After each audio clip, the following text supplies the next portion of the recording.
ये अकेली मशीन 3 करोड़ की है। ओके, 3 करोड़ की। ये 50 लाख का एक है।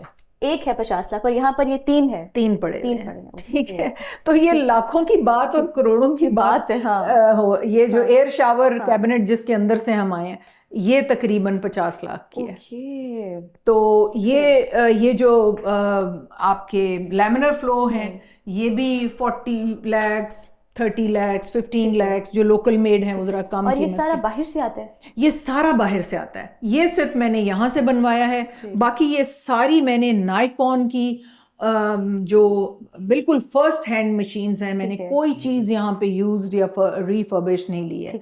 ये सब की सब फर्स्ट हैंड डायरेक्ट जापान से मंगवाई है मैंने। ठीक है, और ये सारे जब 5 दिन गुजर जाते हैं तो फिर हम पेशेंट को कॉल करते हैं और उसका यूट्रस हमने पहले से प्रिपेयर किया होता है और वो फिर हम थिएटर में लिटा के हम एम्ब्रियोज ट्रांसफर कर देते हैं। परफेक्ट। और ये सारी लेटेस्ट एडवांसमेंट। अच्छा बेटे, एक और बड़ी इंपॉर्टेंट चीज है जो कि शुरू में ही आपको बतानी चाहिए थी। ये कार्बन डाइऑक्साइड इंक्यूबेटर है और ये कार्बन डाइऑक्साइड इंक्यूबेटर का काम ये होता है कि हमने अगर अगले दिन एग्स निकालने हैं ना, तो हमने उस फ्लूइड को बॉडी के पीएच से मैच करना होता है। ठीक है, बॉडी के पीएच लेवल। पीएच, ठीक है, क्योंकि फ्लूइड का पीएच जो है वो 7 भी हो सकता है, 7.1, 7.4। तो ये कार्बन डाइऑक्साइड के सिलेंडर्स हैं और ये इसके साथ अटैच्ड हैं और हम इसके अंदर रखते हैं फ्लूइड्स ओवरनाइट।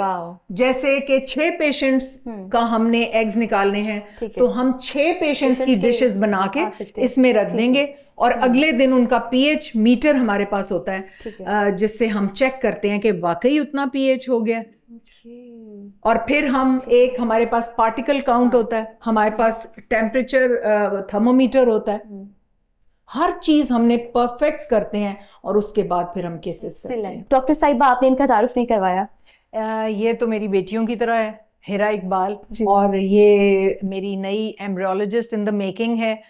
लेकिन फिलहाल ये अभी हमारी कोऑर्डिनेटर हैं जो पेशेंट्स को सारा लुक आफ्टर करती हैं। She is total in charge of everything और बड़ी फास्ट लर्नर है। इसने पूरी लैब को बहुत परफेक्ट रखा हुआ है। Very nice. तो एम्ब्रियोलॉजी भी सीखेगी, अब इसके लिए मॉनिटर्स वगैरह लगा दिए हैं। वेरी नाइस, सीख रही हैं। अच्छा डॉक्टर साहिबा, मेरे लिए सब कुछ एक नई दुनिया थी, ये कह सकते हैं। लेटेस्ट टेक्नोलॉजी थी, आईवीएफ पे बातें हमने कितनी दफ़ा की हैं, पर ये चीज़ें हमने कभी नहीं देखी थी।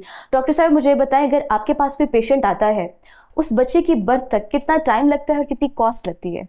बेटे, हम जब एम्ब्रियो रख देते हैं ना उसके अंदर, फिर तो वही टाइम लगता है जो आम प्रेगनेंसी में, नेचुरल प्रेगनेंसी में लगता है, यानी 9 महीने। फिर वो नॉर्मली डिलीवर होगा या अगर इंडिकेटेड है तो सिजेरियन होगा। लोग समझते हैं शायद किसी शीशे की बोतल में टेस्ट ट्यूब बेबी रखा होता है, ऐसा नहीं है। हम वो नुक्ता सा एम्ब्रियो बना के बीज तो औरत के रहम में रख के उसको दुआएं दे के भेज देते हैं कि हमें खुशखबरी सुनाना। फिर वो अगली मंथली रेगुलरिटी जब उसकी मिस हो जाती है और पॉजिटिव आ जाता है तो उसकी नॉर्मल प्रेगनेंसी हम किसी भी ऑब्स्टेट्रिशियन या जो गायनी की डॉक्टर होती है उनके पास रेफर कर देते हैं। लेकिन जो टाइम लगता है वो लगता है जो हम एग्स जब हमने जिस दिन निकालने होते हैं वहां से कोई 1.5 महीने पहले हम उनकी प्रेपरेशन शुरू कर देते हैं। ठीक है। उनके कुछ टेस्ट होने होते हैं, उनकी स्टिमुलेशन होती है, उनको इंजेक्शंस लगते हैं, उनके फिर वो काफ़ी सारे फॉलिकल बन जाते हैं, साथ दवाइयाँ होती हैं बहुत सारी, उनको हम न्यूट्रिशनली बैलेंस करते हैं। कोई मेटाबॉलिक डिसऑर्डर, कोई थायराइड, कोई डायबिटीज़, हाइपरटेंशन, वो सब कंट्रोल करके उनका वज़न कम करके उनके यूट्रस को इस काबिल बना के, बड़े बड़े यूट्रस हैं उनको छोटे को बड़ा, तो इस तरह करके फिर हम उसको बिल्कुल अप्रोप्रिएट करके फिर जब एम्ब्रियो रख देते हैं फिर वो नॉर्मल प्रेगनेंसी की तरह चलता है। परफेक्ट। डॉक्टर साहिबा, जो शादीशुदा कपल आईवीएफ की तरफ आना चाहते हैं उनके लिए कोई मैसेज? मेरा मैसेज ये है कि जैसे जैसे औरत की उम्र ज़्यादा होती है, चांस प्रेगनेंसी का कम से कम होता है। अगर आपको पता चल गया है कि मेल के स्पर्म्स आपके हस्बैंड के कम हैं या आपकी ट्यूब्स बंद हैं या और कोई प्रॉब्लम्स हैं, तो प्लीज़ हमसे रब्ता जल्दी करें। 30 साल से पहले चांसेस ऑफ प्रेगनेंसी 50 to 60% होते हैं, 50 से 60%। जैसे ही 30 और 35 के दरमियान का टाइम आता है, ये कम होके 30 पे आ जाते हैं। 35 के बाद एकदम अंडे की क्वालिटी खत्म होती है, और फिर हमें टीके भी, वो महंगा भी ज्यादा हो जाता है क्योंकि हमें टीके बहुत लगाने पड़ते हैं, और उसके रिजल्ट्स भी फिर कोई 10 to 15% रह जाता है।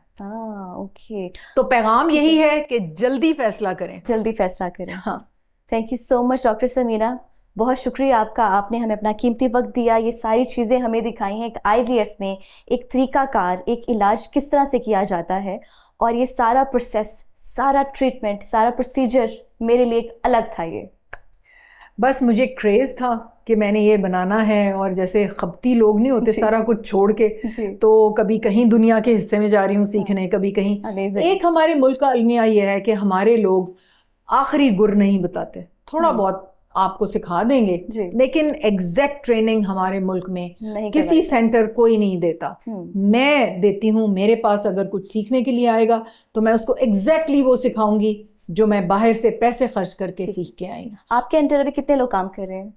मेरे अंडर पूरा स्टाफ है, ठीक है। जैसे एक यूनिट में होता है, अबाउट नर्सेज हैं, कोऑर्डिनेटर्स हैं, फिर और लुक आफ्टर करने के लिए लोग हैं, फिर एक टोटल मैनेजर है कलीम हिजाजी साहब, वो हर चीज़ उनके ज़िम्मे है। जनरेटर में क्या ख़राबी है, पेट्रोल किस में डालना है, वो एक पूरा दुनिया है जिसको रोज़ के रोज़ हमें लुक आफ्टर करनी पड़ती है। Perfect, excellent, thank you so much doctor Sameena. नाज़रीन, आपसे मुलाकात होगी कल। देखते रहिए नया रास्ता सिर्फ RNN TV पर। टेक केयर, अल्लाह हाफिज़।